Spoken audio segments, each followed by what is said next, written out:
And so that's the Neptune in the 11th is the dream of friendships of the group. It's the Neptune square. It squares. We're looking at the whole chart now. The Neptune sextiles Uranus, Pluto, but it did that for years. There was sextile Pluto for many years. But Neptune squaring the moon, the dreams of friendships, the ideals of friendships, of the vastness of how things could go. There's a confusion between that and how one's living and one's sense of security. So what kind of role could you play? Where could you be in? Where do you fit in? So one was escaping family, get away from China, get away from mom, Neptune moon. Second, she comes to another country, and there's a certain amount of Neptune's involved with the friends. How do you find friends? Do you just have Chinese friends? Do you have what friends do you have? So there's puzzles around friendship and aloneness around that. So you can see that just from coming to another country, but you can see in a marriage, she might put all her energy in a marriage and give up on her friends when she needs the friends to diversify, to give her other feedback than just the marriage. So, okay, I think I played around with this enough. This is, I mean, as soon as you're talking to someone and you're going through the steps, they're reacting, oh yeah, it's like this, oh, it wasn't like this, it worked like this. And it fills in the gaps.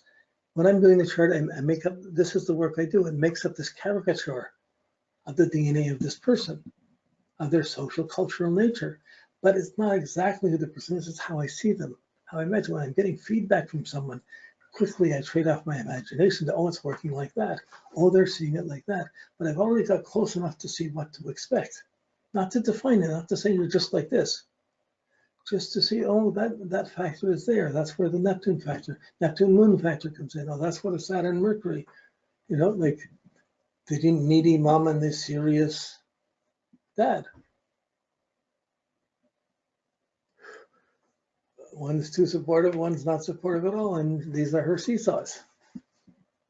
So we're just exercising around the chart, but we're doing it. I did it in a certain way. I did with these 30 steps. If you do each one, like I'm going to the moon, I'm jumping to the sun, and then seeing the IC, but then we do looking at the other ones in between. Normally you would do the moon, the Mercury, the Venus, and then the sun. And you build each one up steadily. And maybe we can try and do that, but that's our normal structure. And you've done each planet and the sign, each planet, the houses on each planet, the aspects. So we're just doing one at a time. I prefer from the order from the moon, Mercury, Venus to the sun.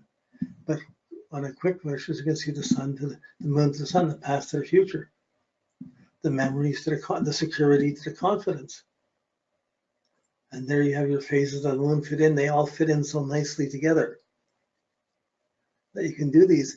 But then you have to look at the Mercury and the the Mercury and the Venus. So you have the inner things, the moon, Mercury, Venus, are the personal things. She has style, she has culture. It's not challenged from her Venus. She has intelligence, she's communicative, she's sensitive to other people's needs, Mercury in Cancer and the Sun in Cancer, but she's cautious. The Saturn squares it because of where she came from. And that's the Saturn coming on it. So you see the Mercury. So you see the moon's, the feelings of the moon are controlled Saturn and expressed and try to be understood, rationalized, moon in Aquarius. The Mercury in Cancer, the imaginative fantasies and impressions of the Mercury are made more practical by the Saturn. Well, that's crazy. I better just be cautious. I better not take a risk. So it's two factors not taking a risk.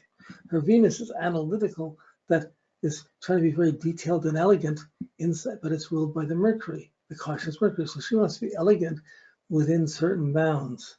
She's not going to cause stress around that. She knows what she likes, and they'll have this, her taste in clothes, her taste in things, her taste in music, that'll just be there. But it's somewhat influenced by the cautious Mercury or the cautious moon.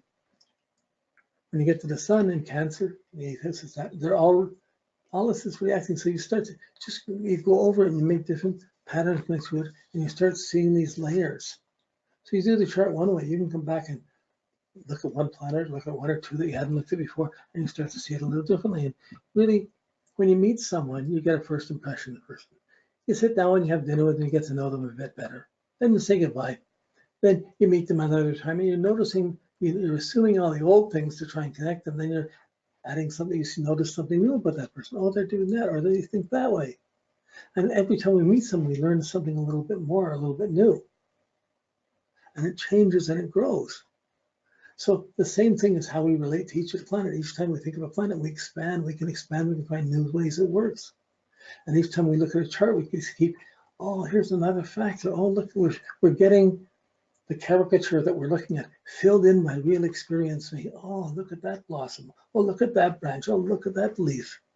You say, oh, what a nice tree. Oh, I never saw it like that so much before. So as you're getting information from a person, it's filling in these factors. As it fills in these factors, you become better able to advise people and see their weaknesses and strengths, the weaknesses and their strengths. And as you see the weaknesses, you can, it's basic. If someone's insecure, you fix their weaknesses and make them more strong. They're more strong and build up some confidence. If someone's too confident, they're going to be, wait till they fall down, or they're going to be hurt, angry or something, and then they're going to have to work to rebuild some foundations that they have to get humbled a bit. And we all go through these things between our past and our future, in our thinking, in our emotions, in our evaluating and making choices.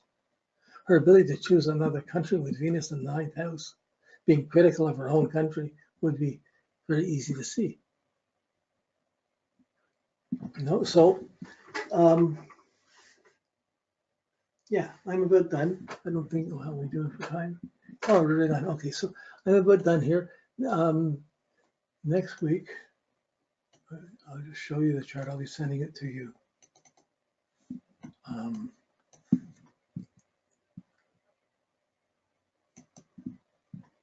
So it's not in there. 1 second.